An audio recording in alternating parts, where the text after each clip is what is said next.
사순절 둘째 주일 2부 낮예배 드리시는 여러분들 위해 하나님의 크시는 종이 함께 하시기를, 또 놀라운 역사와 응답이 충만하고 우리 시온 성가대 위에 함께 하시기를 주의 이름으로 축원합니다. 아멘. 듣고 이해함의 능력이라는 제목의 말씀을 전합니다. 믿음은 들음에서 나죠. 믿음은 들음에서 나며 들음은 그리스도의 말씀으로 말미암았느니라. 로마서 10장 17절 말씀인데요, 다 듣고 믿는 겁니다. 우리가 베드로가 믿음이 좋았죠. 근데 베드로가 믿음이 좋았던 것은 그가 하나님을 보았기 때문이 아니라 그도 듣고 믿은 겁니다. 사도 바울이 믿음이 좋았고 순교를 했죠. 근데 그가 믿음이 좋았던 것은 하나님의 얼굴을 보았기 때문이 아니라 듣고 믿은 겁니다. 요한도 마찬가지고 모든 믿음의 사람들, 성경에 기록되어 있는 사람뿐만 아니라 수많은 순교자들, 그리고 지금 이 시간 믿고 있는 모든 사람들도 다 동일한 환경 속에서 믿은 겁니다. 어느 누구도 하나님을 보고 믿은 사람은 한 명도 없습니다. 근데 믿음의 차이가 너무 크죠. 베드로는 어떻게 그렇게 믿음이 좋았을까? 물론 베드로는 예수님을, 그래도 예수님, 그 육체로 오신 예수님을 얼굴을 봤으니까, 예수님이 그런 말씀을, 도마에게 하신 말씀이 너는 나를 본고로 믿느냐, 보지 못하고 믿는 자들은 복되도다.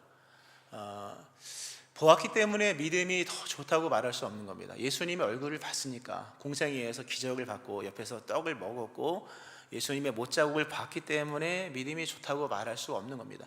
애초에 하나님은 믿음이라고 하는 것은 들음을 통해 이제 유발되어지는 것으로 말씀하셨기 때문에 그 어떤 믿음 좋은 사람들도 다 듣고 믿은 거죠. 그러니까 우리와 다를 바가 하나도 없다는 겁니다. 그러니까 잘 들어야겠죠. 잘 들어서 듣고 영적인 이해를 견고히 해나가면서 믿음이 차곡차곡 좋아지는 것인데요. 근데 이제 믿음은 들음에서 난다. 그러니까 들어야 되는데, 들은 말씀이 과연 진리로 바로바로 작용을 하느냐라는 또 다른 이제 질문이 생겨지겠죠. 가령 이런 겁니다. 성경에 보면 예수님의 소문을 듣고 와서 고침받은 사람들이 많습니다. 대표적인 사람이 바디메오죠. 바디메오, 앞이 안 보이는 사람이잖아요. 맹인이었죠. 철저하게 귀로만 들었습니다. 근데 바디메오가 예수님의 소문을 듣고 나중에 겉옷을 버리고 예수님께 막 뛰쳐나가잖아요. 근데 처음에 바디메오가 예수님의 소문을 처음에 들었을 때부터 이분이다라고 믿게 되었을까? 물론 뭐 성경에는 그게 나오진 않지만 처음엔 소문이잖아요. 소문을 한 번 듣고 믿을 사람은 아무도 없습니다. 소문, 좀 다른 소문이네, 괜찮네, 이 정도로 들었겠죠. 근데 듣다 보니까 저분은 좀 능력이 있으시네, 저분은 좀 뭐 잘 고치시네 하다 나중에 뭡니까? 다 고치네, 이렇게 되는 거죠. 예수님은 치료자죠, 의사가 아니라. 의사는 못 고치는 병이 있잖아요. 예수님은 다 고치죠. 다 고치는구나, 그러면 나의 눈도 뜨게 하시는 거예요. 어느 순간에 소문이 그냥 좋은 소문이 아니라, 하나의 가능성이 아니라 진리로 들리면서 내가 저 진리 되신 예수님께로 가면 내 눈도 뜰 수 있다. 확신 속에 이제 겉옷을 버리고 달려간 거죠. 12의 혈루증을 앓는 여인도 마찬가지죠. 그 여인이 12해 동안 혈루증을 앓아서 가지고 있던 돈 다 허비하고 여러 의사들에게 괴로움을 당하고 인생의 끝, 어떤 그 마지막 지점에서 예수님의 소문을 들은 거죠. 근데 그 여인도 소문 듣자마자 바로 사생결단하고 내 마지막 호흡 몰아쉬면서 예수님 옷자락을 붙잡아야지, 이러지는 않았을 겁니다. 처음에 들었겠지만 정말일까? 점차 소문이 가까이 오면서 깨닫는 거죠. 이게 소문이 아니라, 소문처럼 들렸지만 더 이상 소문이 아니라 저것은 사실이고 진리다. 내 마지막 여생의 힘을 다 쥐어짜서 예수님께로 가야지 하고 옷자락을 딱 붙잡은 순간 자기가 들었던 소문이 진리였고 그 진리가 능력이었던 것을 경험하면서 자신의 몸에 있는 질병이 이렇게 떠나가는 걸 여인이 느끼죠. 중요한 얘기입니다. 그 믿음은 들음에서 나는 것인데요, 들었다고 바로 믿음이 생기는 것은 아닐 수도 있는 겁니다. 물론 어떤 사람은 듣자마자 막 생길 수도 있겠지만 처음에는 소문으로 들린다는 거예요. 그러나 그것이 믿어지기 시작하면서 나중엔 진리로, 사실로, 그리고 그것을 말씀으로 받아들이는 순간 믿음이 되어지는 것이죠. 그러므로 들음과 믿음 사이에는 어떤 모종의 긴장 관계들이 있다는 겁니다. 그 과정을 잘 이렇게 지나가야 되는 것이고요. 또 그런가 하면 이제 믿음은 들음에서 난다. 우린 다 예수의 소문을 듣고 믿은 거잖아요. 예수님 직접적으로 들은 사람 아무도 없잖아요. 다 예수님의 제자들이 선포했던 소문 같은 복음으로, 또는 기록한 성경, 사실 같지 않은 이 성경, 그러나 사실인 이 성경을 가지고 우리가 이제 복음을 듣는 것인데요. 아까 바디메오 얘기했습니다만 질문을 또 한 번 던지면, 예수님의 소문을 들었던 사람은 그럼 여인과 바디메오만 있었던 것일까? 예수님께 와서 고침받은 사람들만 소문을 들은 것일까? 아니겠죠. 예수님의 소문은 공개적이었습니다. 공개적이어서 엄청나게 많은 곳까지 뻗어나갔거든요. 그런데 들은 사람들이라고 해서 다 주님께 온 것도 아니에요. 심지어 어떤 사람들은 그렇게 공개적으로 선포되고 있는 예수님의 소문, 우리가 지난주에 씨 뿌리는 자에 비유했잖아요. 그 씨를 뿌릴 때 막 뿌려주잖아요. 파종은 아끼지 않거든요. 그냥 막 마대자루 갖다 놓고 막 뿌리거든요. 예수님의 소문이 그렇게 뻗어나가는데 어떤 누군가는 그 소문을 못 듣는 사람이 있었다. 가령 베데스다 연못가에 있었던 38년 된 병자, 그 베데스다면 그 양문곁 있잖아요. 그 양이 출입하는 그 예루살렘 아주 중요한 이제 그 지점이죠. 거기에서 예수님의 소문을 못 들을 리가 없거든요. 그리고 거긴 병자들 있잖아요. 모든 병자들은 귀가 밝잖아요. 귀가 얇은 건가 밝은 겁니까? 뭐가 좋다 하면 다 듣잖아요. 거기에 있던 수많은 병자들에게도 예수님의 소문이 전해졌을 겁니다. 당연히. 근데 바디메오는 그 베데스다에 있었던 38년의 병자는 예수님이 누군지를 몰랐거든요. 왜 몰랐을까? 못 들었을까? 못 들었다기보다는 관심이 없었던 거죠. 그 한 38년 된 환자는 베데스다 연못만 생각한 거예요. 베데스다 연못, 거기에만 들어가야 되고 누가 나를 못에 넣어줄까, 그 생각만 하다 보니까 들었으나 못 들은 거예요. 들렸으나 못 듣는 거, 한 번도 못 들은 것과 다름이 없다는 거죠. 이게 중요한 얘기입니다. 믿음은 철저히 들음입니다. 어느 누구도 복음 있는 거 아닙니다. 그러나 나중에 듣고 믿다 보면 눈으로 볼 수 없는 것들이 보여지므로 우리 안에 실체가 있는 믿음이 되어지는 것인데, 들음과 믿음으로 이어지는 그 관계성 속에서 많은 여러 가지 요소들이 이제 있다는 거죠. 중요한 것은 오늘 이 시대에는 복음이 오픈된 시대라는 거죠. 오늘 예수님께서 비유를 설명하십니다. 오늘 본문의 비유는 씨 뿌리는 자의 비유의 연속입니다. 연속이고 이후에 전개될 이야기의 어떤 그 틀을 제시를 해줍니다. 다 요 선상에서 이제 듣고 이해하는 사람이 있는가 하면 듣고도 이해를 전혀 못하는 사람이 있고, 그래서 이해하는 사람들은 더 많은 은혜를 받고 이해하지 못하는 사람들은 이해하고 있는 것까지 빼앗김을 당하여서, 성경에서 빼앗긴다고 하는 것은 본질을 빼앗기는 걸 말하는 거거든요.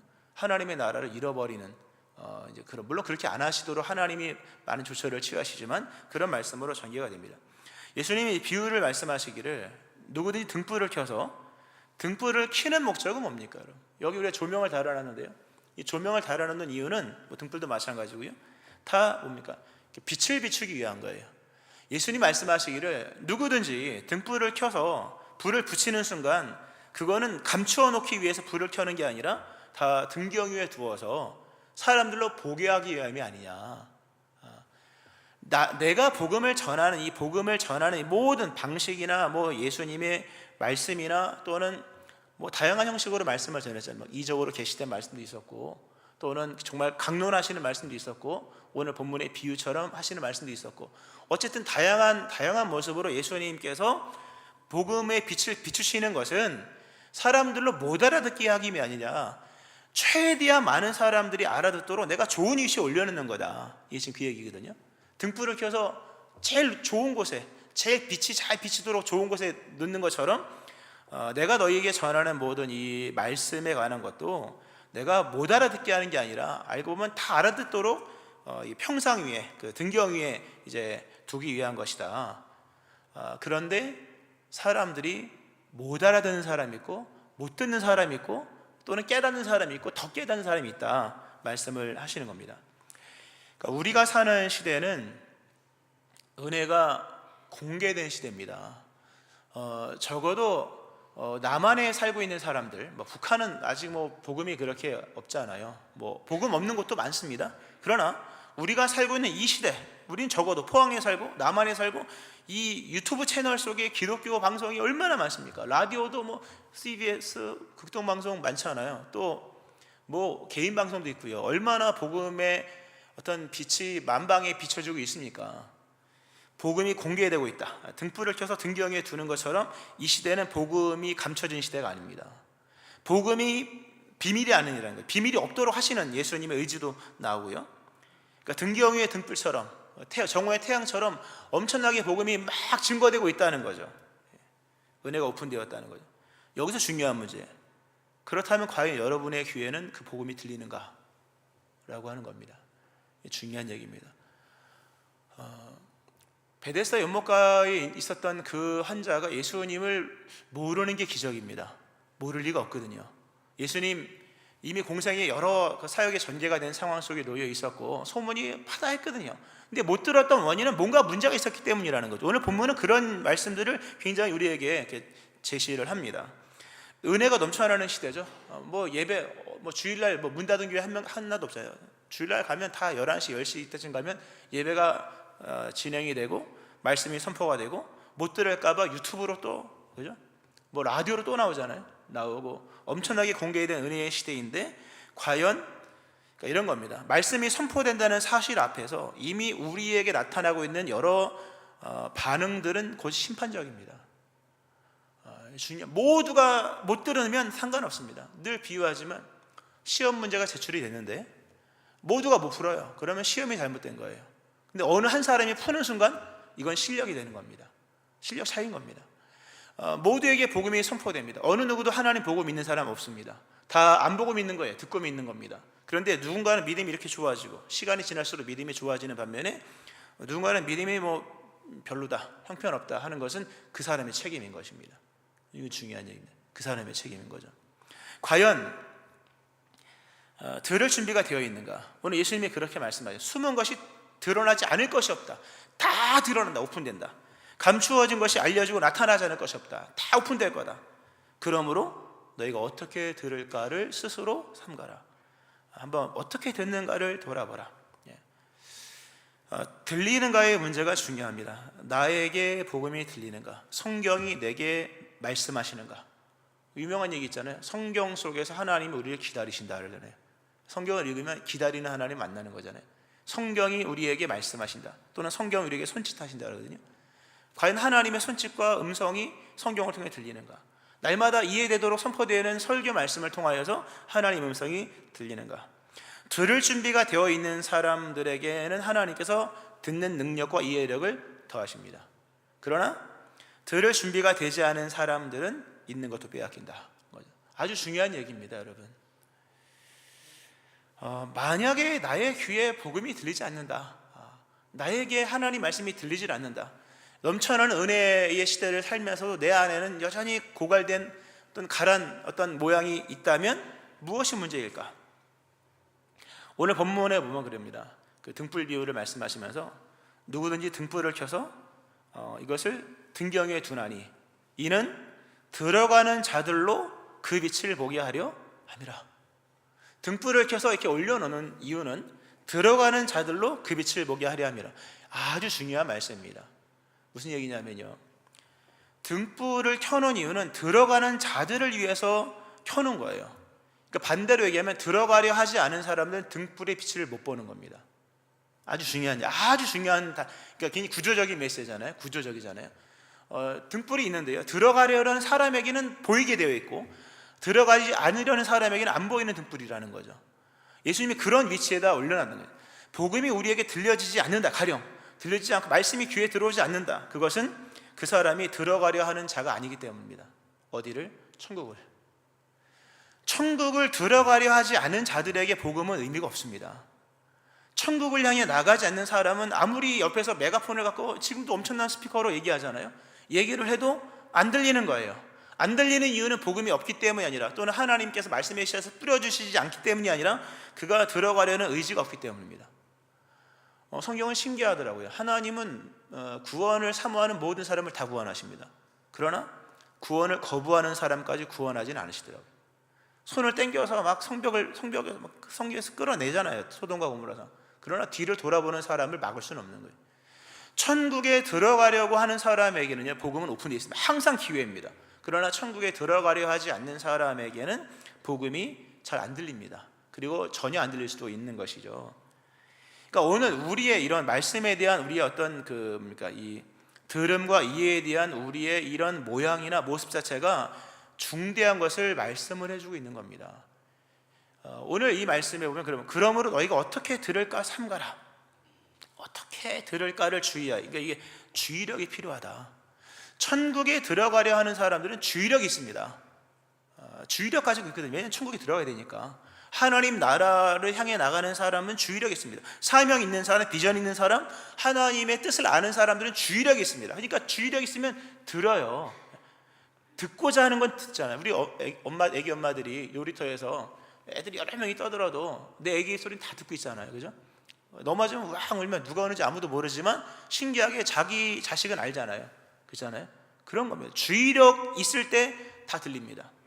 어떻게 들을까를 삼가라. 이 18절 말씀을 제가 그 원문에 근거한 의역을 제가 한번 해서 읽어드릴게요. 너희는 듣는 방법에 주의하라.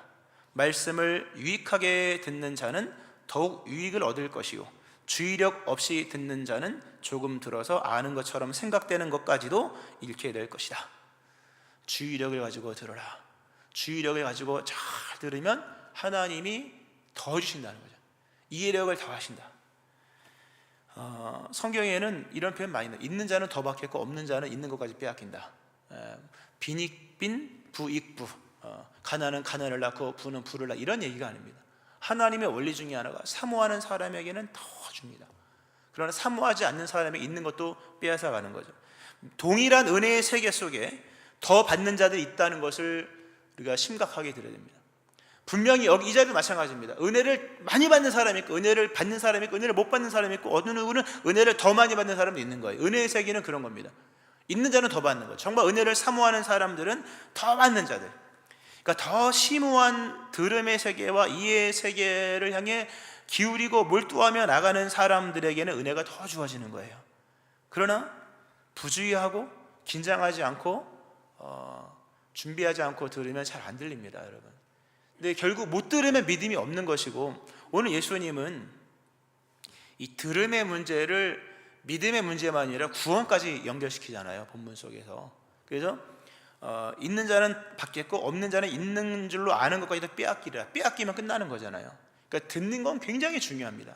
사실 개신교는 말씀의 성내전인데 설교를 못 듣고 말씀을 못 듣고 성경을 읽는데 무슨 소리인지 모르면 이건 뭐 구제 방법이 없는 것이죠. 그러니까 하나님의 말씀을 날마다 이렇게 들으려고 기울이셔야 됩니다. 들으려고 기울여야 되고, 그리고 몸을 앞으로 굽히고 신뢰하고 맡기고, 그리고 제단에 와서 하나님의 말씀을 더 들려주시기를 소망하는 이런 마음들, 하나님의 은혜를 많이 주십니다. 오늘 본문에 보면 반대적인 것도 나오죠. 있는 줄로 아는 자, 그러니까 자기가 이미 알고 있다고 여기는 사람들은 있는 것도 빼앗긴다.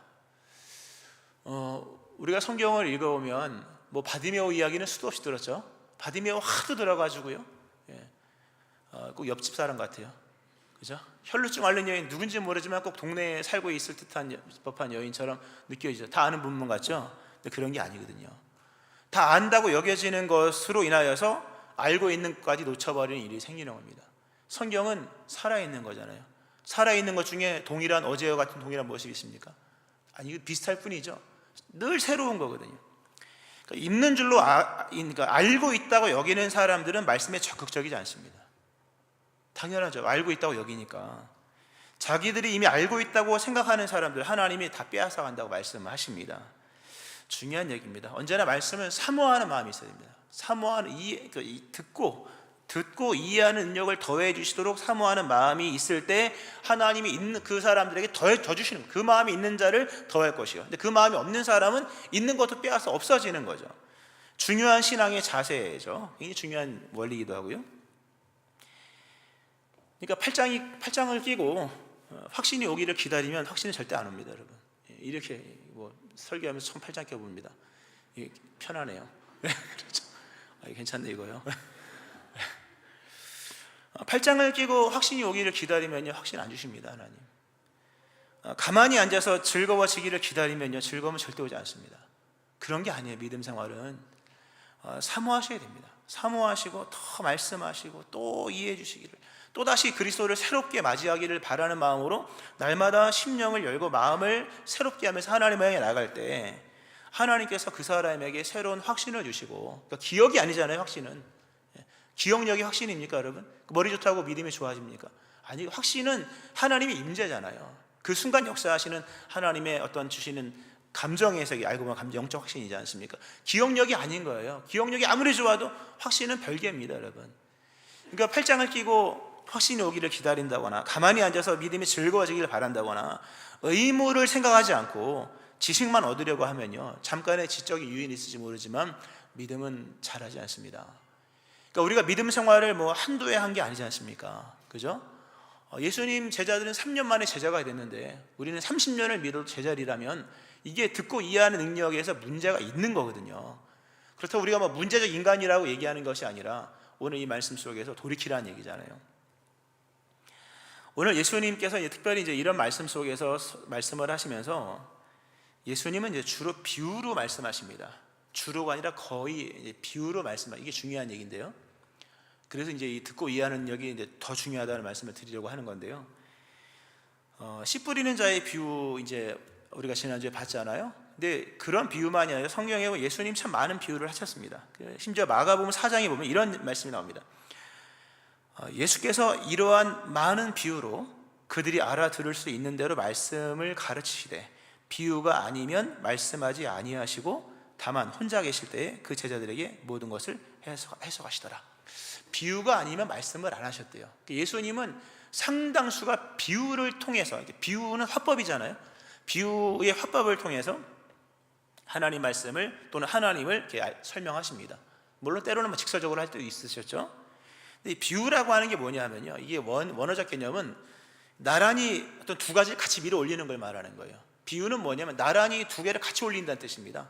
이게 평행선상에서 같이 이렇게 올린다는 거죠. 그러니까 비유의 이야기를 들으면 비유만 있는 게 아니라 그 옆에 나란히 무언가가 있다는 거예요. 처음엔 아는 이야기, 씨 뿌리는 자 다 아는 이야기잖아요. 씨 뿌리면 어떤 건 잘 자라고 어떤 건 안 자라고 어떤 거는 뭐 말라 죽고 어떤 거는 잘 자라고 이런 거 있지 않습니까? 다 아는 이야기죠. 근데 그 아는 이야기를 하시는 목적은 아는 이야기 또 얘기하는 게 아니라 아는 이야기를 통해서 옆에 있는 무언가를 보게 하시기 위함인 거예요. 예수님의 복음을 가르치는 화법인 거죠. 아주 이게 중요한 교육학적으로 중요한 화법이라고 얘기하거든요. 이게 왜냐하면 비유를 들으면 사람들은 의문을 갖게 되고 저 얘기를 왜 하실까? 다 아는 얘기를.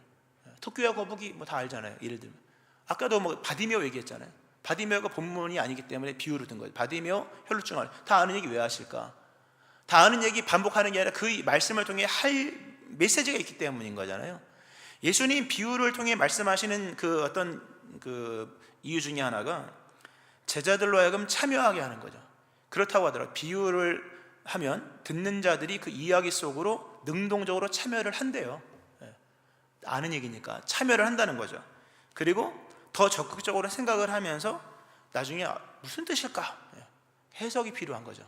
아주 중요한 얘기입니다. 결국 예수님이 이런 이제 그 화수를 쓰시면서 이런 방식으로 말씀을 전하시면서 제자들의 생각을 여시고 그리고 그들로 하여금 그 질문을 유발하시는 거예요.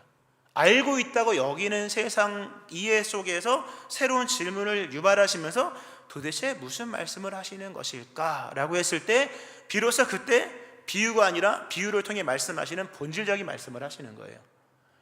그 본질적인 말씀은 우리의 삶의 양식일 뿐만 아니라 삶의 기준과 표준 또는 가치관 세계관인 거잖아요. 근데 가치관 세계관 이런 중대한 것들 깔고 있는 것들은 그 주고받음의 관계가 아니면 교육이 안 됩니다. 하나의 슬로건 걸어놓는다고 되는 게 아니라 깊이 있게 들어가서 그 사람의 생각의 어떤 그 지성소, 좌소, 그 사람의 내면의 뼈대를 만들어가는 그런 작업들은 주고받음, 그 사람의 반응과 응답이 없이는 일방으로 들어갈 수 없는 것들이에요. 그러니까 하나님은 예수님은 비유를 많이 쓰시면서 비유를 들으면 무슨 뜻일까 고민하고 생각하면서 제자들이 물어보죠. 그러면 제자들에게 내가 너에게 알려줄게 하면서 이 비유는 이러한 것이니 하면서 네 가지 비유처럼 지난번에 했던 것처럼 그렇게 말씀을 하신다는 거죠. 근데 이게 중요한 게요. 그 예수님은 지금도 우리의 삶에 말씀하시고자 하시는 본질적인 메시지가 있는 거예요. 여러분을 인도하시기 원하시는 메시지가 있다는 거죠. 근데 못 알아듣잖아요. 못 알아들으니까 알아듣게 하시기 위하여서 어떤 방법을 쓰시냐면 비유를 쓰시는 거예요. 우리 예수님께서 우리의 삶에 말씀하시죠. 성경을 통해 말씀하시고 때로는 성령을 통해 깨닫게 말씀하시고, 근데 잘 못 알아들으니까 우리의 삶에 비유를 일으키십니다. 그게 뭐냐면 비유적 사건들을 우리의 삶에서 일어나게 하십니다. 아주 중요한 얘기입니다. 사실 지금 좀 전까지는 우리가 설교 말씀을 들을 때, 또는 큐티를 할 때, 또는 성경 말씀을 읽을 때 얼마나 우리가 주의력 있게 정말 처음 듣는 것처럼 그런 사모하는 마음으로 말씀을 듣지 아니하면 말씀이 우리의 삶에 믿음으로 작용되지 않는다, 그 말씀을 드렸던 거고요. 이거 이제 좀 약간 좀 전환이 되는 겁니다. 오늘 비유로 말씀하신 예수님의 이 모습을 보면서 오늘도 우리 예수님께서 우리에게 말씀을 하시는데 직접적으로 말씀하지 않으시잖아요. 뭐 직접적으로 너는 뭐가, 이런 경우 거의 없습니다. 대신에 넌지시 말씀하시죠. 그런 확실하게 깨닫게 하시죠. 그게 어떤 방법이냐면 우리의 삶에 비유적인 사건들을 일으키십니다. 아주 중요한 얘기입니다. 우리의 삶에 비유적 사건들을 일으키신다. 비유는 그랬죠. 두 개를 나란히 올리는 거죠. 그러니까 우리의 삶에 고통이 찾아왔다 가령, 고통이 찾아오면 고통을 주시기 위함이 아닌 겁니다. 고통을 통하여 무언가의 의미를 깨닫게 하시는 메시지라는 거죠. 고난은 하나님의 메가폰이다, 유명한 얘기잖아요. 그러니까 우리의 삶에 일어나는 많은 사건들 중에는 그냥 일상인 경우도 있지만 어떤 것은 하나님께서 우리에게 말씀하시고 듣게 하시고 이해시켜 주시기 위한 비유적 사건들이 있는 거예요. 즉 해석되어야 할 교훈적 사건들이 있다는 거죠. 해석이 되어야만 하는 교훈적 사건들. 그러니까 고통을 고통으로만 겪으면 너무 동물적이잖아요. 아픔을 아픔으로, 배고픔을 배고픔으로 하면 너무 이게 육체적인 거잖아요. 예수님은 그렇게 하시기 위한 것이 아니라는 거예요. 성경에 이런 얘기 정말 많습니다. 뭐 그런 것들이 있죠. 엘리야 시대에 3년 6개월 동안 비가 오지 않은 것, 그거 메시지거든요. 바알은 가짜야. 아무리 선지자들이 얘기해도 못 알아들으니까 비를 주관하는 바알신 가짜잖아요. 하나님 비 내려주시는 거지 뭐 바알이 내려주는 거 아니지 않습니까? 선지자들이 무수하게 맺혔지만 못 알아들으니까 못 알아들으면 내가 알게 할 수 있는 비유의 사건을, 비유적 사건을 알려줄게. 3년 6개월 동안 비가 안 온 거죠. 밑에서 바알 선지자들이 광란의 파티를 벌였지만 비가 안 오니까 저절로 바알은 가짜구나, 이렇게 되는 거예요. 남유다의 멸망, 시대적인 거죠. 남유다의 멸망도 마찬가지예요. 심판이 아니거든요. 그 멸망으로 비유되는 어떤 하나님의 본질적인 메시지는 뭐냐면 내게 기도를 해야 돼, 이거거든요. 이가 중요한 얘기입니다. 예레미야 29장에 보면 너희를 향한 나의 생각을 내가 아나니 평안이 아니요 재앙이, 평안이요 재앙이 아니니라. 너희에게 미래와 희망을 주는 것이니라. 너희가 내게 부르짖으며 내게 와서 기도하면 내가 너희들의 기도를 들을 것이요 너희가 온 마음으로 나를 구하면 나를 찾을 것이요 나를 만나리라. 할렐루야. 기도해 이러면 못 알아듣거든요. 사람들이 단순한 얘기를 귀를 기울여서 알아들으면 참 쉽게 갈 것을 못 알아들으니까 비유적인 사건들을 일으키는 거죠. 때때로 엄청나게 크게. 남유다의 멸망은 이유는 한 가지입니다. 그 목적은 한 가지예요. 내게 전심으로 돌아와서 기도하면 되는 거야. 그러니까 우리의 삶에 일어나는 상당수의 문제는 하나님 하신 말씀이 기도해, 나를 찾아야 돼, 이거거든요. 깨닫고 믿기를 축원합니다. 그러니까 비유적 사건들이 우리의 삶에 있는 거예요. 그러므로 뭡니까? 그런 사건들은 단순히 고통을 느끼는 정도가 아니라 듣고 이해함 속에서 해석이 돼야 됩니다. 이 말씀은 이 사건은 어떤 말씀일까? 오늘 내 삶에 펼쳐진 하나님의 세계 가운데 지금 일어나고 있는 이 일은 과연 어떤 의미일까를 생각하면서 한 번 더 귀를 기울이면서 듣고 이해하는 능력을 발휘를 하셔야 됩니다. 그러니까 성경을 보면 하나님을 경외했던 사람들은 언제나 듣고 이해함의 능력이 중요하다는 걸 깨닫고 하나님의 음성을 듣고 또는 인생 속에 행하신 하나님의 비유적인 사건들을 해석을 하기 위해서 힘을 쓰잖아요. 우리 욥이 믿음이 좋았잖아요. 욥은 동방의 의인이고 믿음이 순전한 여호와를 경외하고 한 사람이지 않습니까? 욥기 1장에 나오지 않습니까? 욥의 믿음의 특징이 뭡니까?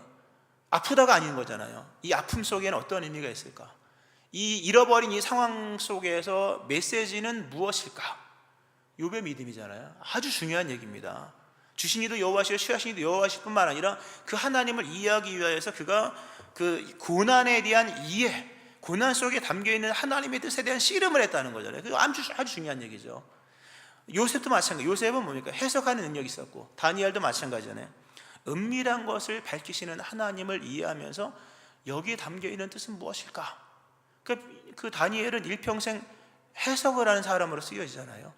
아주 중요한 얘기입니다. 우리의 삶 가운데에 비유적인 사건들이 분명히 있습니다. 하나님이 말씀하시는 말씀인 거죠. 들으려고 하셔야 됩니다. 그리고 이해하시려고 하셔야 됩니다. 다 인생을 살아본 경험자처럼 얘기하는 게 아니라 분명히 하나님께서 말씀하시는 음성을 들어야 됩니다. 우리가 못 들을 수도 있겠죠. 그러나 들으나 못 들으나 진리는 진리대로 갑니다. 이게 중요한 얘기입니다. 두려운 얘기죠. 들으나 못 들으나 이해하거나 이해하지 못하거나 진리는 표준적인 거예요. 진리는 표준적인 것이고 저항할 수 없는 절대적인 사실입니다. 이해하지 못하면 못한 대로 가는 거예요. 그냥 끝까지 이해하지 못하면 끝나는 겁니다, 여러분. 그러니까 이를 막기 위해서 하나님께서 예수님을 보내시고 깨닫게 하시는 성령님을 보내셔서 우리 안에 해설자가 있잖아요. 그러니까 귀를 기울이고 듣고 이해하는 능력을 늘 간구하면서 나갈 때 우리의 삶에 말씀하시는 주의 음성이 들리는 거죠. 예수님은 자기에게 여쭤보는 모든 사람을 다 건져내십니다. 빛으로 인도하십니다. 즉 혼돈과 공허 속에 살지 않게 하십니다. 창조 이전에 창세기에 나오죠. 혼돈과 공허. 그렇게 살지 않게 하신다는 거죠. 다 하나님께 여쭙고 물어보면 듣는 능력과 이해하는 능력을 더하셔서 혼돈과 공허 또는 혼돈 가운데 있는 사람들을 다 건져내셔서 그로 하여금 하나님의 뜻이 무엇인지를 알게 하심으로 진리를 살게 하시는 거예요. 그게 가치가 있는 거잖아요, 여러분. 진리를 살아간 삶이 가치 있는 것이지 뭐 돈을 많이 벌고 적게 벌고의 문제는 그건 뭐 다른 얘기지 않습니까? 말씀을 맺으면서요, 오늘도 우리 하나님은 성경을 통하여 또는 설교를 통하여 또는 우리의 일상을 통하여서 말씀을 하십니다. 분명히 나를 위한 메시지가 있는 것입니다. 어떻게 들을까를 삼가라.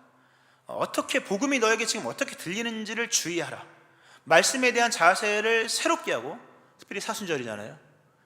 그리스도 예수님의 십자가의 복음이 선포가 되는 아주 중요한 시기죠. 깊이 있게 다루죠. 그죠? 복음이 들려져야 할 것이고 복음에 대한 이해가 더 깊어져야 될 것이고 이해가 깊어질수록 하나님에 대한 신뢰가 더해질 것이고 그 신뢰가 더해질수록 뭡니까? 뿌리가 깊을수록 가뭄도 잘 이겨나가듯이 깊은 믿음의 이해 속에 인생의 고난도 감당할 수가 있는 거죠. 성경 이사야서의 말씀을 가지고 결론을 내려보면 너희는 귀를 기울이고 내게로 나와 들으라. 그리하면 너희 영혼이 살리라. 사는 법, 너희의 영혼이 살리라. 우리의 영혼, 우리의 인생이 살아갈 생명을 얻는 비결은 너무나도 단순합니다. 귀를 기울이고 나와 들어.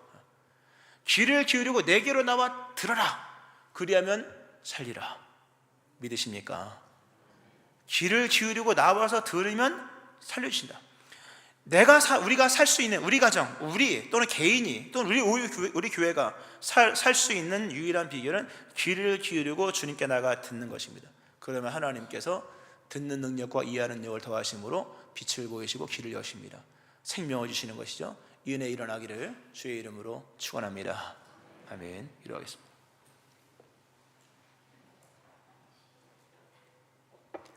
밝히 드러난 등경 위의 등불처럼 그리스도 예수님의 복음이 태양처럼 빛나고 성령께서 우리 안에서 그 말씀을 이해하고 생각나고 믿어지도록 역사하시는데 우리가 주의력이 결핍이 되고 부주의함 속에서 하나님의 말씀을 들어도 이해하지 못하는 어리석음에 빠져 있음을 볼 때가 참 많습니다. 오늘도 말씀하시는 하나님의 은총의 기회를 살아갑니다.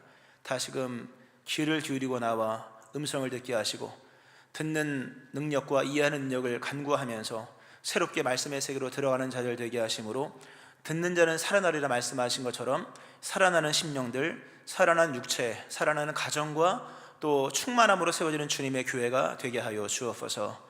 예수님 이름으로 기도합니다. 아멘.